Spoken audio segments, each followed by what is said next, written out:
बिस्मिल्लाहिर्रहमानिर्रहीम। अस्सलाम वालेकुम। सवैयाँ जब हम दूध में डालते हैं तो दूध फट जाता है। सवैयाँ दूध में ज़्यादा हो गई हैं, प्लीज़ बता दें अब हम क्या करें? कितने दूध में कितनी सवैयाँ डालनी है? मीठा तेज़ हो जाए तब भी मसला, मीठा कम हो जाए तब भी मसला। तो जी ये सारे वो कमेंट हैं जो आप मुझसे पूछते हैं सवैयाँ बनाने के लिए।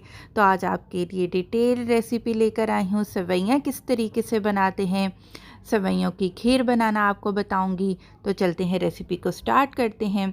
यहाँ पर देखिए 140 ग्राम का मेरे पास पैकेट है सवैयों का। सवैयों का पैकेट मैंने सवैयाँ निकाल ली हैं और बारीक बारीक आपने इनका चूरा कर लेना है। अब आपने प्लेट को इक्वल करना है सवैयाँ ताकि सेट हो जाएं, एक जैसी हो जाएं। अब आपने एक चम्मच या एक स्पैचुला लेना है और सेंटर में इस तरह से आपने लाइन बना लेनी है। आधी सवैयाँ एक साइड पर कर लें, आधी दूसरी साइड पर कर लें।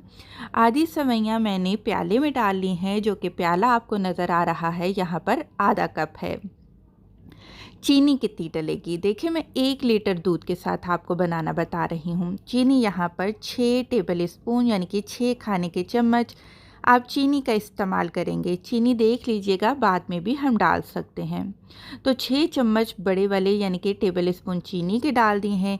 3 बड़े साइज़ की इलायची मुंह खोलकर वो मैंने डाल दिया है। अब जी कुछ ड्राई फ्रूट हैं और सवैयाँ हैं, उनको पहले रोस्ट किया जाता है ताकि जो सवैयाँ की खीर है वो एक खुशबूदार खीर बनकर तैयार हो। 1 खाने का चम्मच घी लेकर 2 खाने के चम्मच मोटे कटे हुए बादाम और 2 खाने की चम्मच मोटे मोटे कटे हुए काजू ले लेने हैं। इसके बाद आपने इसमें सवैयाँ डालकर हल्की आंच पर ड्राई रोस्ट करना है। याद रहे कि सवैयाँ काली नहीं होनी चाहिए। हल्की आंच पर आपने लगातार चम्मच को हिलाते हुए आपने तीनों चीज़ों को घी में अच्छे से रोस्ट हो देना है। आप देख सकते हैं यहाँ पर सवैयों का कलर चेंज होना शुरू हो चुका है। बस आपने फ़ौरन इसको एक अलग प्लेट में निकाल लेना है। फ्राई पैन में ठंडा होने के लिए मत छोड़िएगा, वरना सवैयाँ फ्राई पैन में पड़े पड़े काली हो जाएंगी। इनको थोड़ा सा फैला देते हैं और पंखे के नीचे रखकर आपने इनको ठंडा कर लेना है। इसके बाद हम क्या करेंगे कि हमने यहाँ पर दूध रख दिया था उबलने के लिए। ये पूरे 1 लीटर दूध है, फुल फैट मिल्क है यानी कि डिब्बे का दूध मैंने इस्तेमाल किया है। दूध को उबाल आ चुका है, इसमें डाल देंगे रोस्ट की हुई सवैयाँ और ड्राई फ्रूट, साथ ही 3 अदद हरी इलायची हमने शामिल कर देनी है। अब क्या होता है कि हम फ्लेम को मीडियम टू हाई पर कर देते हैं और जी इतना पकाते हैं कि हमें पता चल जाए जी सवैयाँ गाढ़ी हो चुकी हैं। देखिए सवैयाँ जब पक जाती हैं ना तो हमें पता नहीं चलता कि ये गाढ़ी हो चुकी हैं। आपने ज़्यादा से ज़्यादा 3 से 4 मिनट इनको पकाना है कि आपको लगे कि हाँ जी इतने दूध में इतनी सवैयाँ काफ़ी हैं, परफेक्ट हैं। ये जैसे अभी इस टाइम आप देख सकते हैं, क्योंकि सवैयों में स्टार्च होता है, ठंडी होने के बाद ये मज़ीद गाढ़ी हो जाती हैं। इस बात का आपने लाजमी ख्याल रखना है।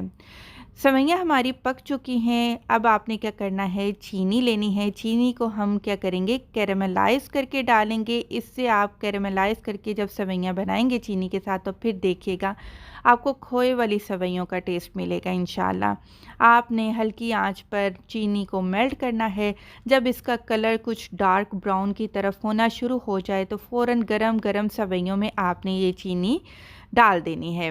डालते ही आपने इसको जल्दी से मिक्स कर लेना है। बहुत आसान, शुरू में आपको लगेगा कि जैसे चीनी जम चुकी है, लेकिन जैसे जैसे आप गरम सवैयों में इसको मिक्स करेंगी ये अच्छे से चीनी है वो सवैयों में मिक्स हो जाएगी और इसका कलर भी बहुत ही ज़्यादा खूबसूरत हो जाएगा। ठंडा करके आपने इसको सर्व करना है। आप देख सकते हैं इसका टेक्सचर कितना ही बेहतरीन आया है।